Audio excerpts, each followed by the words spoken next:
गांव के जंगल में गोलू और बबलू तो गिलहरियां रहती थी। गोलू बहुत समझदार और मेहनती थी, जबकि बबलू हमेशा आलस्य में रहता था। एक दिन जंगल में एक बड़ा त्योहार मनाया जाने वाला था, जिसमें सभी जानवरों को भाग लेना था। इस बार प्रतियोगिता थी, सबसे तेज दौड़। बबलू ने सोच लिया कि वह आसानी से जीत जाएगा। उसने तैयारी नहीं की और बस आराम से सोता रहा। दूसरी ओर गोलू ने टिंकी नाम के कछुए से मदद मांगी। टिंकी ने उसे दौड़ की तकनीक और अभ्यास के बारे में बताया। प्रतियोगिता का दिन आखिरकार प्रतियोगिता का दिन आया। सभी जानवर इकट्ठा हुए और खरगोश टॉमी ने सभी को चुनौती दी। टॉमी बहुत तेज था और उसे यकीन था कि वो जीत जाएगा। बबलू ने भी इस बात पर ध्यान नहीं दिया और आराम से बैठा रहा। जब दौड़ शुरू हुई, टॉमी तेजी से दौड़ने लगा और गोलू और बबलू पीछे रह गए।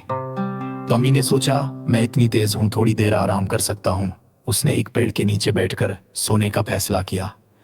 गोलू ने टिंकी के साथ लगातार दौड़ना जारी रखा। बबलू भी धीरे धीरे चलने लगा, लेकिन उसकी आलस्य की आदतें उसे रोक रही थी। गोलू की समझदारी।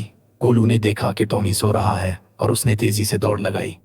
उसने सोचा, अगर मैं अपनी गति बनाए रखूं तो मैं जीत जाऊंगी। धीरे धीरे वो टॉमी के पास पहुंची और उसे पार कर गई। जब टॉमी जागा तो उसने देखा कि गोलू पहले ही पहुंच चुकी है। टॉमी को बहुत निराशा हुई, लेकिन उसे अपनी गलती का एहसास हुआ। उसने सोचा, मैंने आलस्य किया और अब मुझे इसका फल भुगतना पड़ा। बबलू का सबक। बबलू भी दौड़ में पीछे रह गया। जब वो दौड़ खत्म होने वाली थी, उसने खुद को भागने की कोशिश की, लेकिन तब तक बहुत देर हो चुकी थी। उसे ये समझ में आया कि आलस्य का नतीजा बुरा होता है। अंत और शिक्षा। गोलू ने प्रतियोगिता जीत ली और सभी जानवरों ने उसकी सराहना की। उसने टॉमी और बबलू से कहा, मेहनत और समझदारी से किया गया काम हमेशा फल लाता है, आलस्य से सिर्फ पछतावा ही मिलता है। इस प्रतियोगिता ने सभी जानवरों को एक महत्वपूर्ण सबक दिया।